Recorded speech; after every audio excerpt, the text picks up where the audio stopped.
Dans cette vidéo, on va voir une panne qui est peu courante. Donc le display reste totalement éteint. Donc il est comme ça, pourtant il y a du courant sur votre prise, tout est ok et le display ne l'allume plus, rien ne fonctionne du tout sur le poêle. Attention, ce que je vais vous expliquer maintenant, j'ai déjà fait une vidéo sur ça. Donc c'est cette prise. Visuellement, donc c'est la prise qui se trouve à l'arrière du poêle. On ne voit pratiquement rien. Pourtant, à l'intérieur de cette prise, on voit qu'il y a un petit tiroir. Ce petit tiroir contient deux fusibles. Donc, voir si les fusibles sont pas abîmés. Maintenant, vous le voyez ouvert.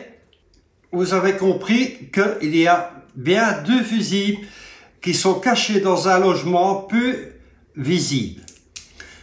Je le referme, je vais vous le montrer de très près. Et là, vous vous rendez compte que c'est très peu visible. Pourtant, il y est indiqué dessus, mais peu visible. Alors, un autre problème que là, je trouve un peu hard, on pourrait mettre en cause la carte mère, elle est foutue.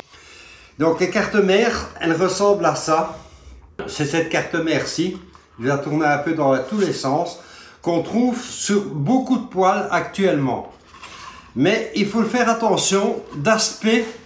On vous dirait un bloc qui est totalement serti, mais pourtant il est démontable. Et à l'intérieur de ce bloc, il y a donc un fusible. Je vais vous montrer comment. Donc on écarte à l'arrière. Vous voyez, il y a des petites pines ici. Pas très facile à ouvrir, mais c'est possible de l'ouvrir. Donc on écarte les petites pines et on trouve le moyen donc de ouvrir le boîtier. Mais je vous expliquerai avant de le démonter dans la vidéo ici, un peu plus loin, ce qu'il faut vraiment faire attention. Pas très facile, vous le voyez, à démonter, mais faisable. Donc on écarte les petites pins qui libèrent le panneau arrière et on va voir directement à l'intérieur. Voilà, donc j'ai su en libérer deux. Vous voyez, l'espace commence à se creuser. Donc bien maintenir ce côté-là ouvert et on va essayer donc d'ouvrir les deux pins arrière de l'autre côté. Vraiment pas évident à ouvrir.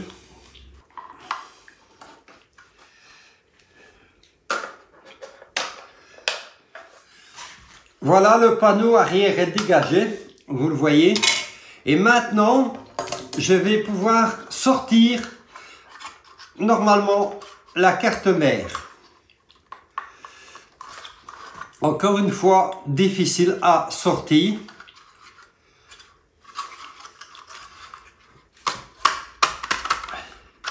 Voilà, elle commence à sortir de son logement, elle est sortie. Et là, on se rend compte, la partie verte sur la carte mère, c'est bel et bien un fusible. Donc, comme je vous dis, il est peu accessible, mais ce fusible est bel et bien là. On va le déposer pour vous le voir. De nouveau, il faut s'aider d'un couteau. Au centre, tout doucement, vous soulevez la partie verte. Donc là, je vais essayer de vous le montrer. Vous voyez, il est presque sorti de son logement.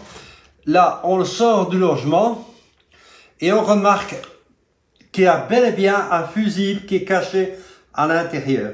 Si ce fusible est abîmé, la carte mère ne risque pas de l'allumer ou de fonctionner. Donc, attention de ne pas remplacer une carte mère pour rien. Ça vous coûterait de l'argent totalement inutile. Maintenant, vous savez que grâce à cette vidéo, c'est possible donc qu'il y a ce fusible qui soit pété, mais il faut trouver aussi la raison pour laquelle le fusible a lâché. Donc, on va le remettre dans son panneau. De nouveau, un peu difficile à remettre, mais c'est tout à fait faisable.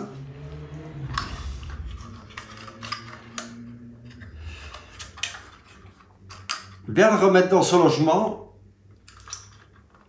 vraiment difficile. Hein.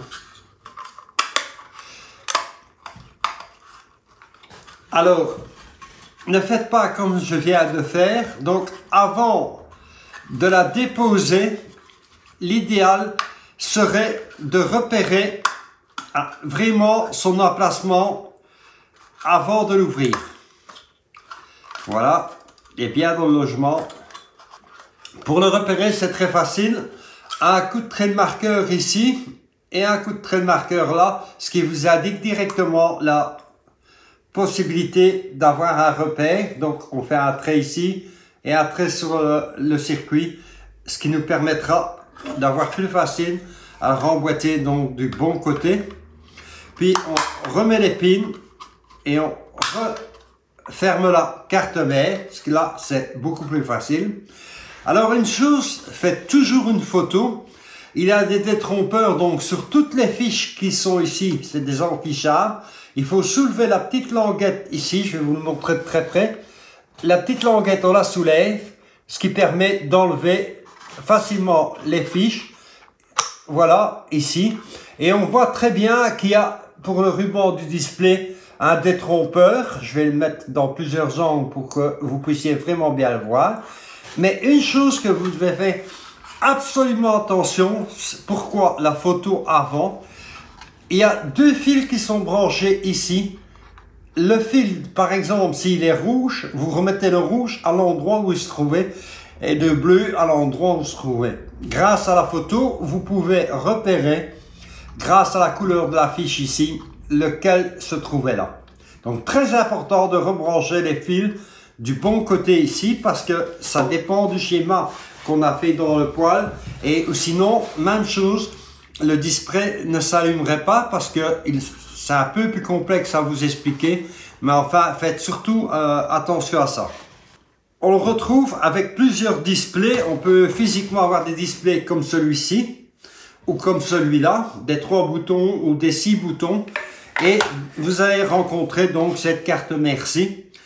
Rien que ce que je viens de vous expliquer, ça va de 250 à 300 €, ça ne m'étonnerait pas pour une carte mère comme ça, que vous remplacerez inutilement. Voilà, cette petite vidéo, elle est assez courte, mais elle va vous être très utile. Dans la prochaine vidéo, je suis en train donc de créer une formation donc pour des personnes qui voudraient devenir professionnels dans le domaine du poêle au pellet et de tout connaître de A à Z. Je vous montrerai un extrait dans une autre vidéo de cette formation professionnelle que je suis en train de préparer. Voilà. Elle sera sur la sonde de température des fumées, qui est un composant qu'il ne faudra pas négliger. Comprendre une sonde de température est très important.